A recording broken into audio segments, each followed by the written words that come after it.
talking about why the BJP wins, let's begin with the state where it's been in power the longest, 22 years now, I think, in Gujarat, because obviously that's on top of everyone's mind. So let's begin there.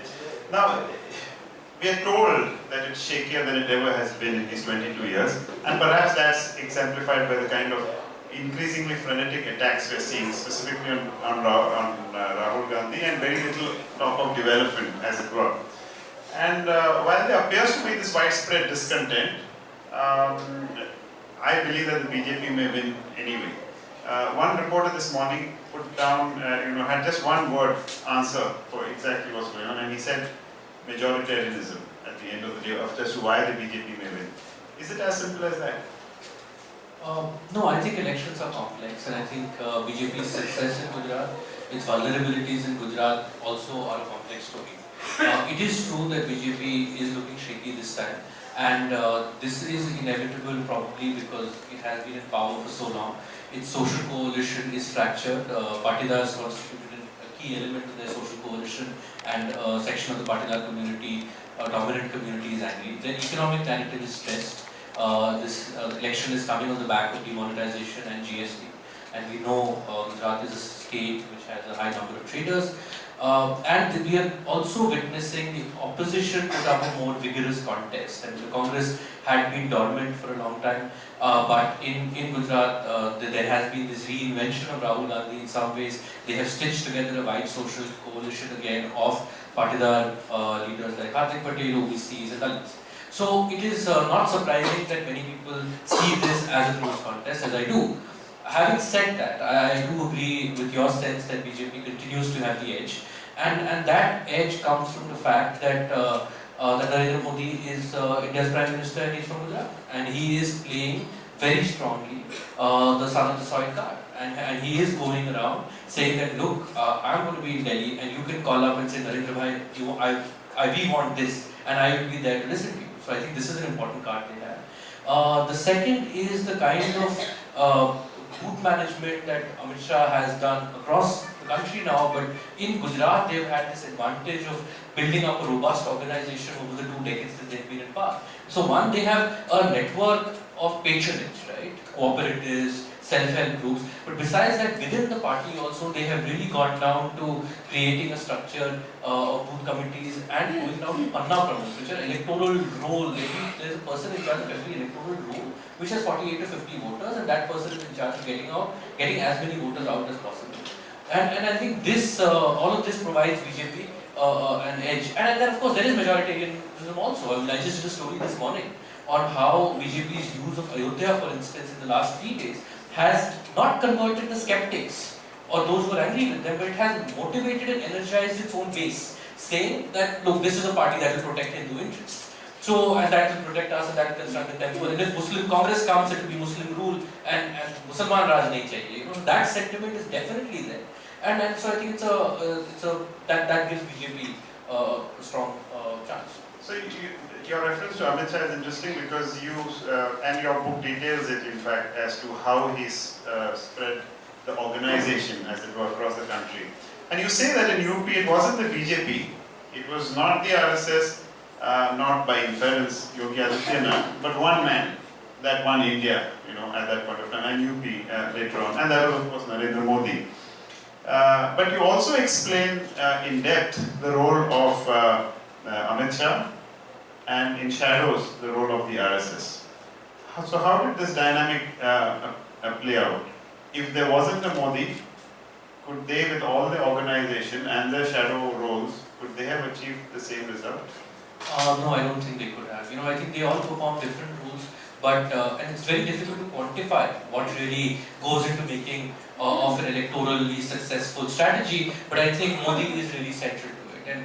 And one of the old BJP leaders, now a senior Sangh ideologue, Govindacharya, put this to me.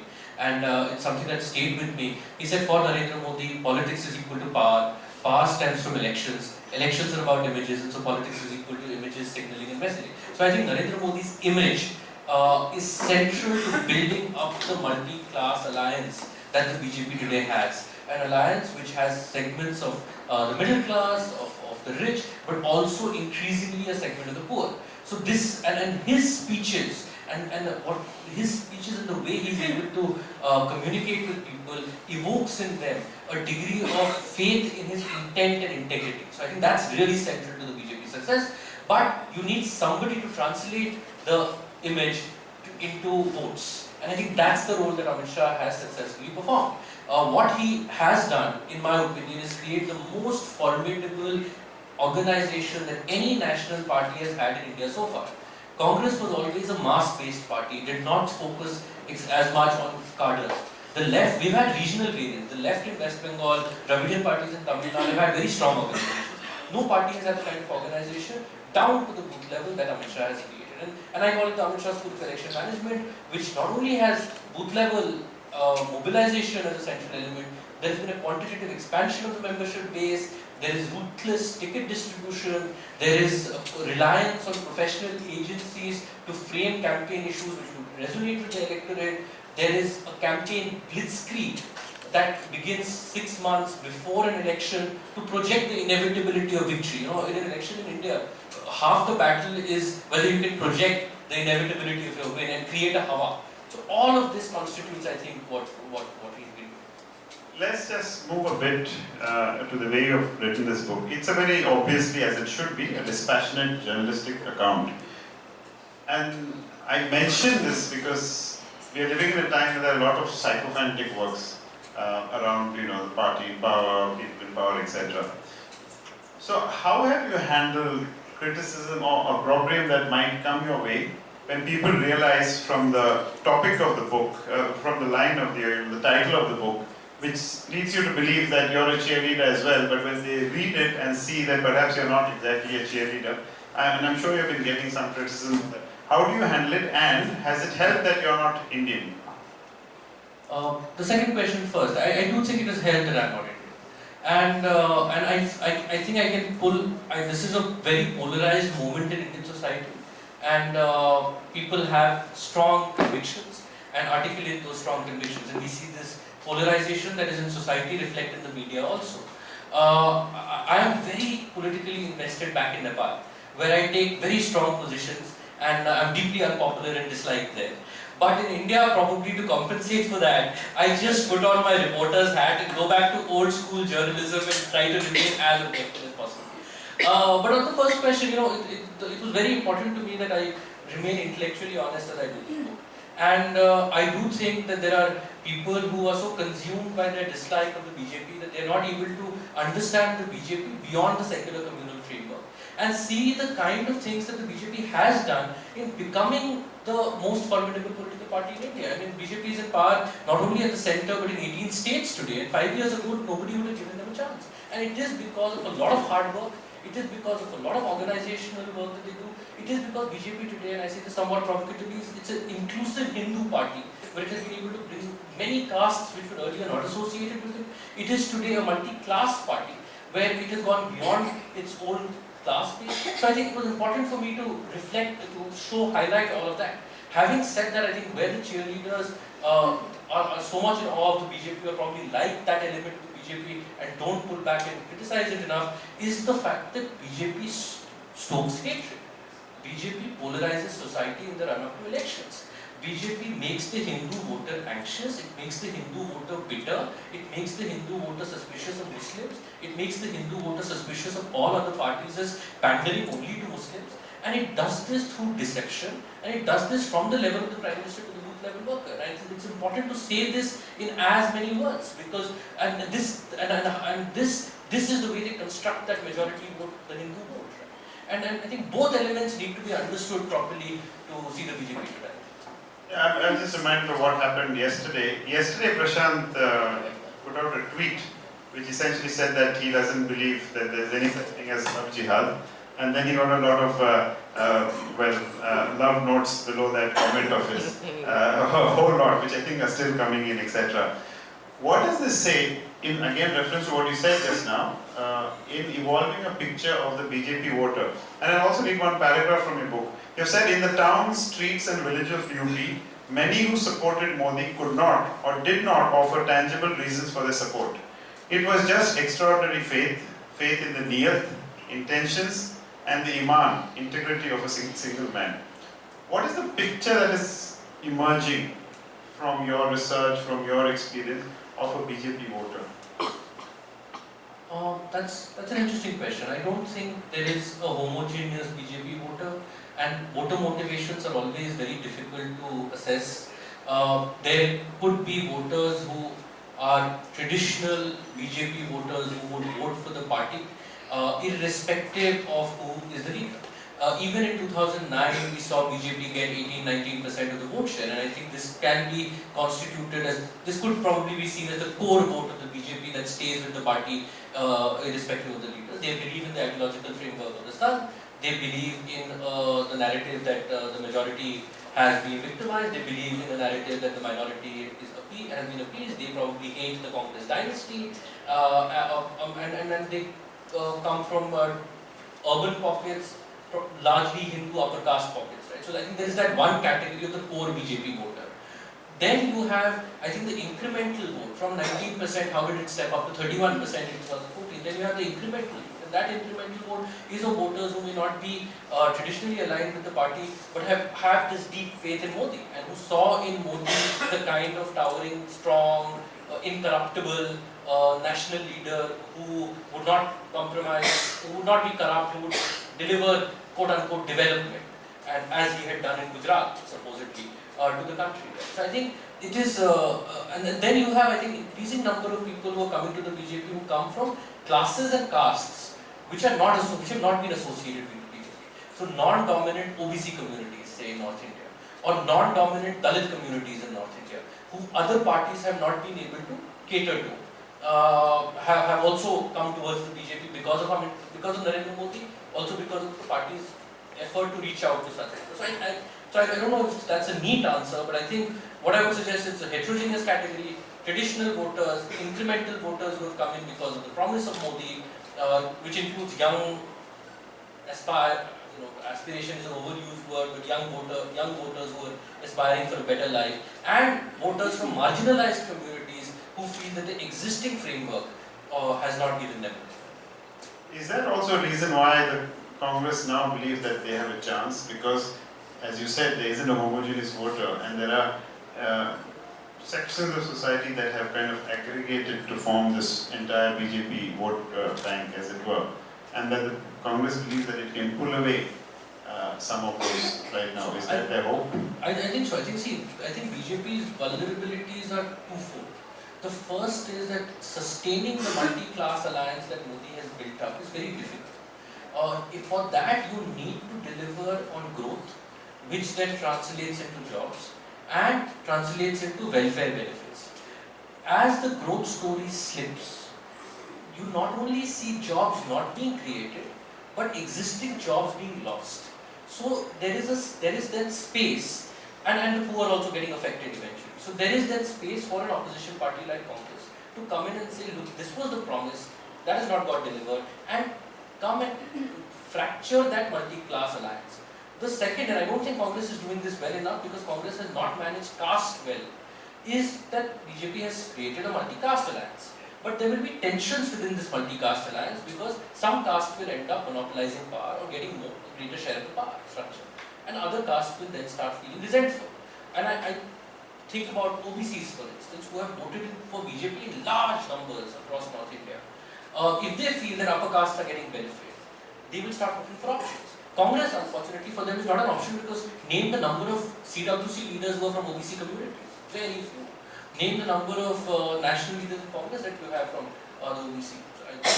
So I don't know if Congress is in a position to capitalize on it. So that's why even in Gujarat, what you see is Congress is outsourcing the caste element of the politics to other leaders. It does not have dominant Patel leaders to be able to tap into the discount.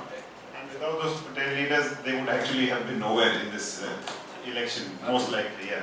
Now, you mentioned welfare, so I want to bring in the whole question of welfare schemes, etc. And again, I'm going to refer to a passage from your book. You said, while the UPA had recognized the need for improving delivery systems and spearheaded a number of pro-poor schemes, which we know they did, Modi has run with many of those initiatives, reinvigorated a lethargic bureaucracy, used the network provided by Aadhaar, and deployed his own political capital to add urgency to implementation. Now, you have said it's debatable if the BJP's welfare schemes will ultimately have more real impact than the UPS. But there's no question that Modi understands that their political importance and uses them astutely. So, welfare delivery, you say, may not be sharper, but it's certainly louder.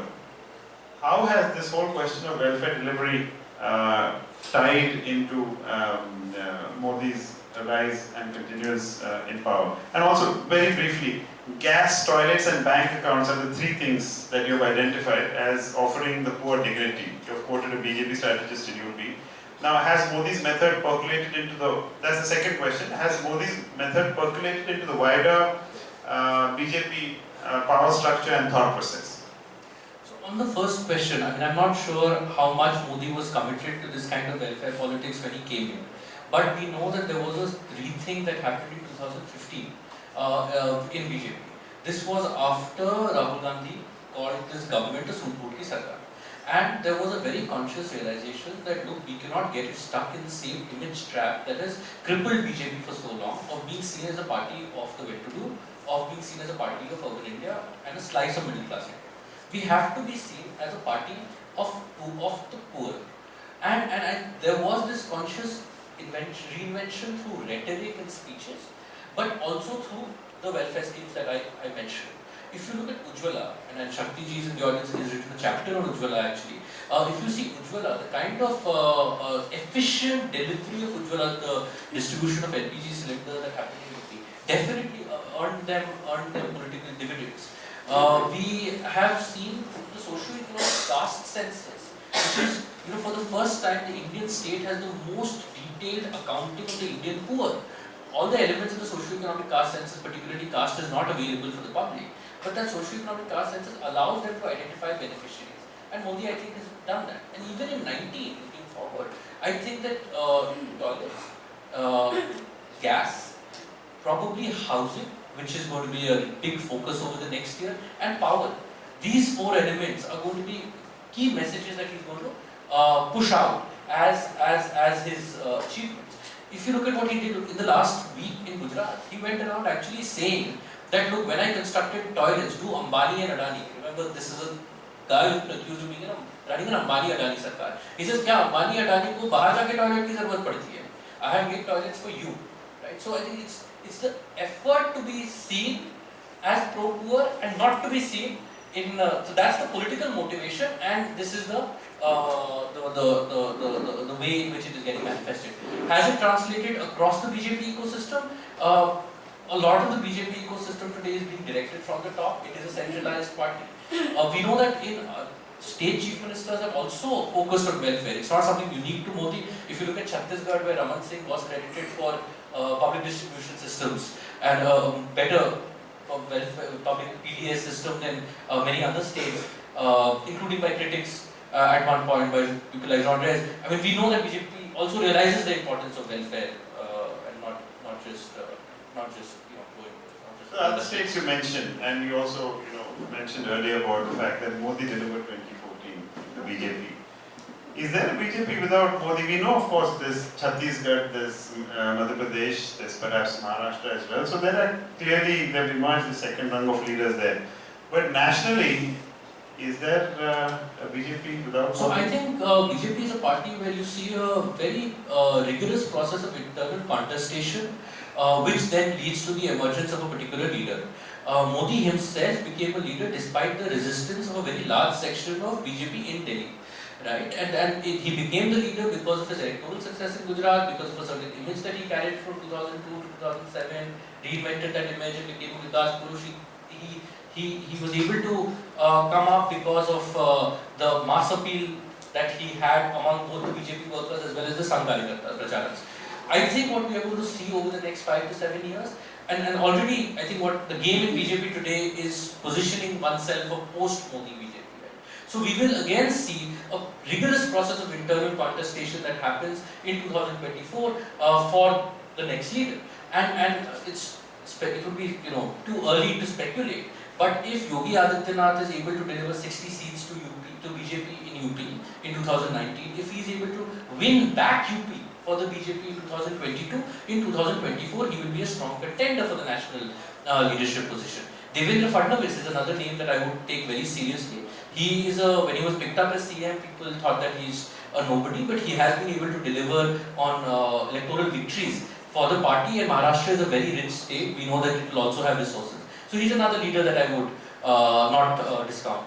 Amit Shah is only 52, 53 years old. I mean, I actually think that, I don't think I think he's more an organizer than a mass face, so I would not necessarily bet on him, but I would keep an eye out for leaders like this. And then you have a second round of leaders which will not be for the top slot, but that will be at the state level. So Dharmendra Pradhan in Odisha, and Piyush Goyal for an even more senior cabinet position in 2000.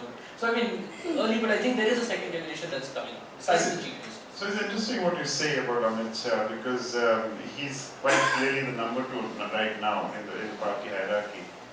So if what you say comes to fruition, that one of the second run pushes up, say, Yogi or Dev Fadnavis or whoever it is, what then happens to Amit Shah? These are all people who in a sense been subordinate to him and have worked based on what he has had to say.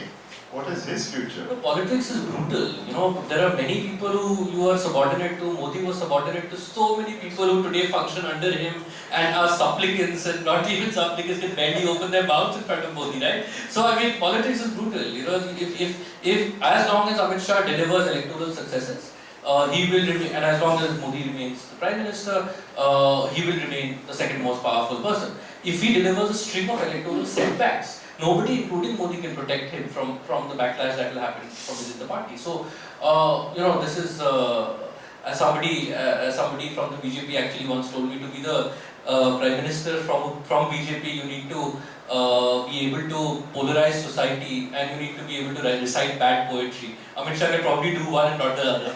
That's a good, fine observation. Now, this book is about the BJP, but you've also made some very critical comments about Rahul Gandhi. You've said that India's citizens, and I think I'm quoting, India's citizens do not accept Rahul. He appeals to no one, no particular class or group, and Gandhi as a credible leader, he appeals to no particular class or group as a credible leader. Is that still true, you think? You know, the Gujarat verdict may make me look quite foolish if Congress ends up winning. Well, you know, I do think that it is true that Rahul has had a pretty long inning now for about 13 years. And what we did see, including post-UP, was that the advantage that Nehru-Gandhi family always had, that they were national leaders. They were not associated with any caste, with any class, with any religion, with any region. Rahul was not able to become this national leader, and he did not have a core base. He was not able to appeal to the Brahmin, he was not able to appeal to the Dalit, he was not able to appeal to the OBC, he was not able to appeal to the business community, he was not able to appeal to the farmer, he was not able to appeal to the young Indian who was looking for a job. Right? So Rahul had, and I think it's a structural problem that Congress still has not been able to yet create a constituency of its own. What we have seen, and I think these are still early signs, what we have seen over the past 4-5 months is more message discipline from Rahul. We have seen him be more consistent. But whether he is able to create this constituency, evoke the kind of faith that you need to win a national election, I think these are still questions that have not been answered, and they will not be answered from the Gujarat outcome also. I mean, even if Congress wins, it is not a verdict that can be attributed only to Rahul, right? It is a verdict that's a result of many other factors. So we do see Rahul maybe emerge as a sharper leader than say a year ago. But I think that there is still a long way to go. In the end, you yourself say, and I think that's the title of your chapter, that this is a HM Chunav, Hindu-Muslim Chunav. So can you go into that in some depth, you know, capturing the schisms that the BJP has pried further apart? And you referred to this earlier. Is this how it's going to be now for 2019 and beyond? And what is the future of this hegemon, as you call it, of the BJP? You know, on the first question, as I mentioned earlier, the BJP does make the Hindu voter anxious, bitter, suspicious. And it does this through deception. If if you look at each of their rhetorical tools that they use in elections, all of them are lies. When the Prime Minister says that electricity was given during Eid and it was not given during Diwali, it's not true. When Amit Shah says the laptops were distributed on the basis of religion, it is not true. When they suggest that there is something called love jihad, or as the BJP leaders told me that anti-Hindu squad, which is what they promised in their manifesto, is actually anti-Salman squad. They are constructing this theory of how there is an organized conspiracy to lure Hindu women, which I don't believe. So they do this, and this makes the majority community anxious. Why do they succeed? They succeed because secularism is dead. There is absolutely no resonance of secularism across North India. There is no Hindu voter who thinks of the secular communal binary as an important determinant of his voting choice. The Hindu voter of Congress, the Hindu voter of BSP, the Hindu voter of SP is voting for these parties for reasons besides secularism. The Bihar victory, which we hailed as the victory of secular forces, was a result of the Grand Alliance in Bihar downplaying secularism. Lalu Prasad Yadav told Muslim leaders, go back to your village, come out only on polling day. Muslim leaders came to Nitish Kumar and said, don't focus on us, get the Hindu vote. They played the caste card and made it a forward-backward election, which is what helped them win. In Muslim-dominated seats, the Grand Alliance gave few tickets to Muslims because they wanted to avoid BJP being able to capitalize on this Hindu-Muslim polarization. Today, if we see Rahul Gandhi go to 20 temples in Gujarat, it is because the battle today is for the Hindu vote. The Muslim vote in India has been increasingly rendered irrelevant by the BJP, and so the battle has shifted completely, and the Hindu voter does not care about the fact that the Muslim voter is excluded, right? And so you have this competition to come across as more Hindu, and that I think is the ideological victory of the South, irrespective of their electoral outcome. So I think it is going to remain now an important structural feature of Indian politics, even if you have Gujarat going against them. You now see that the opposition parties are making a conscious effort to underplay the support of the Muslim community, to overplay their Hindu credentials, and to compete with the BJP on terms that have been set by the BJP. And I think that is their ideological success, and that reflects the crisis that the idea and the politics of secularism in India is in. The second question is the future of the hegemon, and I again earlier mentioned it. I think BJP, and despite saying all of this, I also argue that BJP is not invincible. I cover my base well in the final chapter, and I say that look, they are very vulnerable on certain questions, and I've already explained a few. The multi-class alliance is fragile. The multi-caste alliance is fragile. I think there is also a trade-off between this very belligerent form of Hindutva and expansion plans. It's difficult for the BJP to get 26 or 26 seats in Gujarat, 25 or 25 seats in Rajasthan, 7 or 7 seats in Delhi, 73 seats along with allies or 80 seats in UP, 30 plus seats in Bihar, 26 seats in MP, 10 or 11 seats in Chhattisgarh in 2019 again. And to offset that, they need to expand in the east and the south. But can they expand in the east and the south on the scale that they want to? If they continue with the kind of cultural politics that they do in North and West India. Right? So I think that is the trade-off. And then the state of the opposition is another question that will determine their future. Yeah, so I almost entirely tend to agree with you about how the BJP is going to evolve and what are the issues that are going to be important for voters.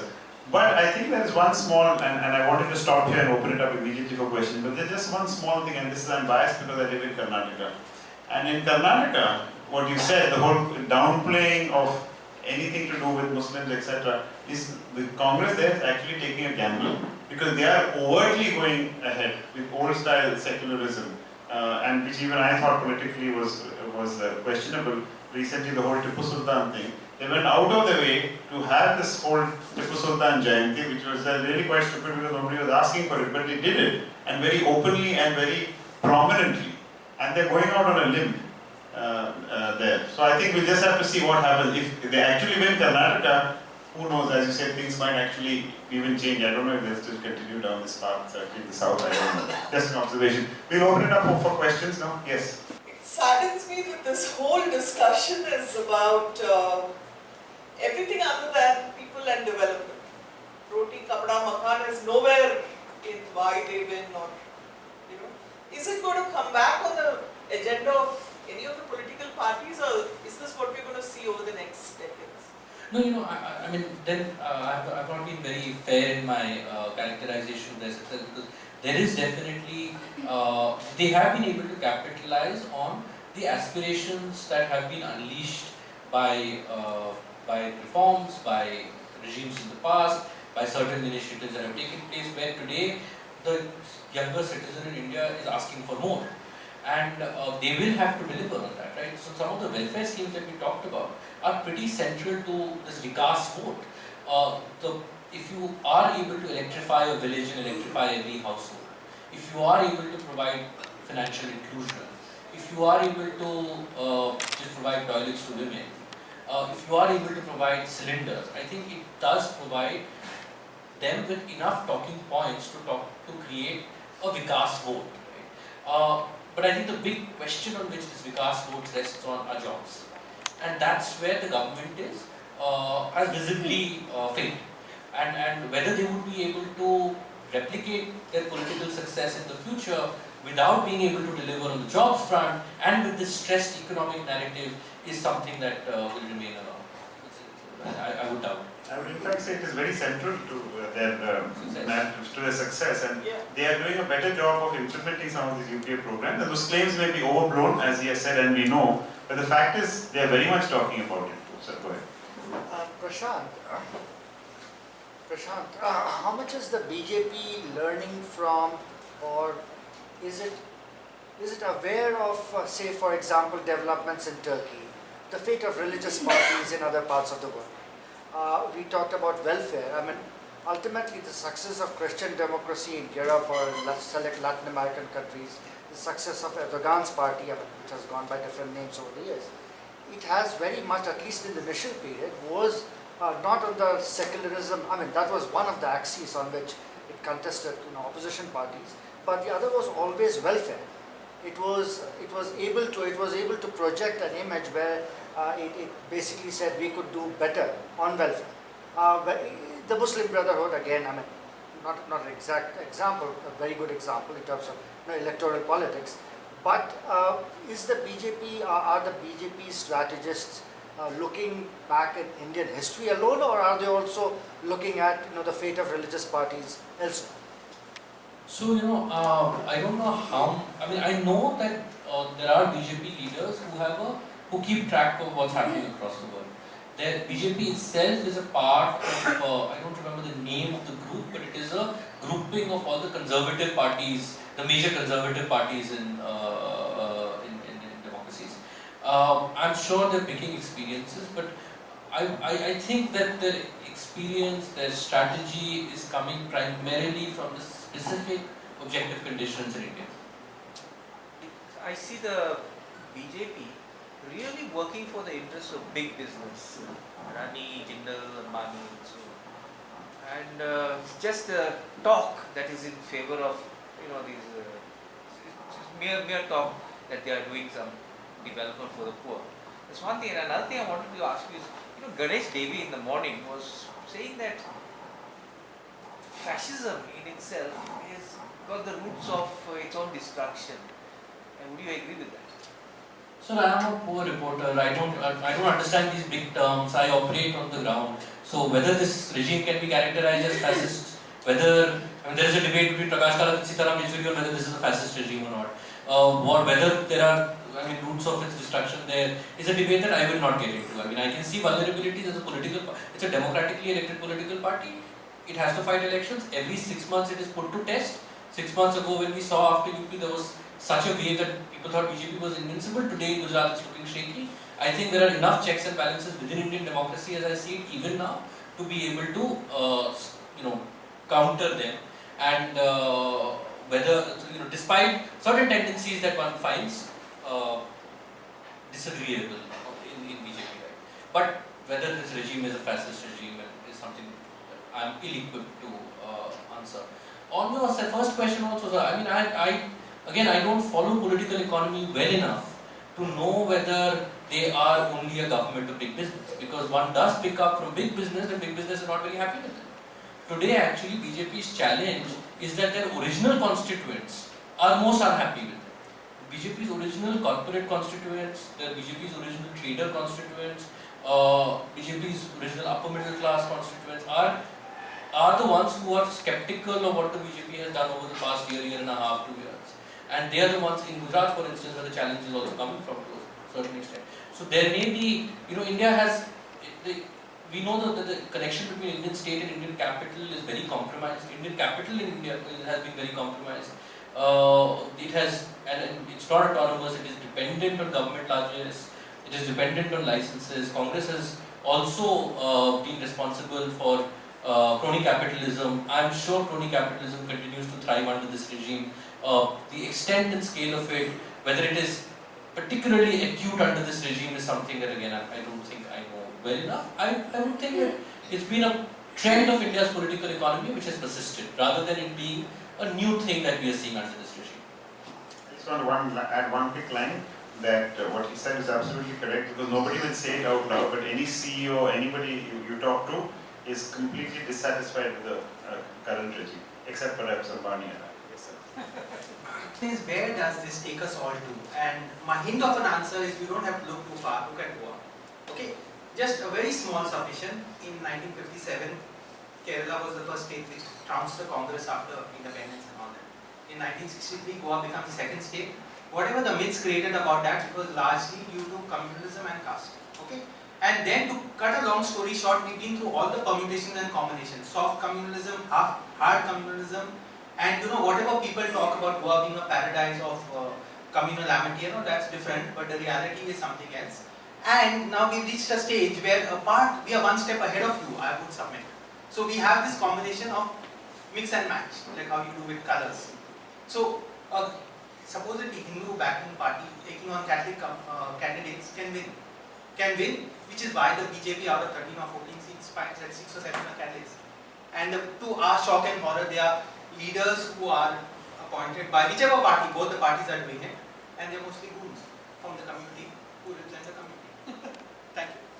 And they said they're strategic, so that's why beef is not banned in Goa. No, so where does this take us? Where does it take the country? I don't know whether I can answer that question. I treat it as an observation, but I will just add to what you said about BJP giving tickets to Catholic candidates. BJP is a remarkably adaptable party. We think of BJP as a rigid, doctrinaire party, but you see how they adapt to specific realities, and this is something that they do in the Northeast. No, in Goa they are more adaptable in Goa than in Uttar Pradesh, for example. So I in think it UP, depends on the arithmetic. in UP they don't need to adapt because their They say whole it- ideological framework works there. In Northeast, look at their expansion in the Northeast. They have a government in Assam, they have a government in Arunachal, they have a government in Manipur, their allies are government in Sikkim and Nagaland. In UP they did not give tickets to Muslims. In Manipur they gave tickets to Christians who went around saying BJP is the Bharatiya Jesus party. They also picked up the issue of civil liberties in Manipur, because extrajudicial executions in Manipur is a big thing. And they challenged the Congress on extrajudicial executions, which comes as a bit ironical for people who know where Amit Shah is coming from, right? On this question. So it is a party which is remarkably adaptable and strategic. Which is what the Congress did in its time, to be fair. We are out of time, very sorry. You can corner Prashant right outside, but right after you buy his book. Thank you. Thank you so much.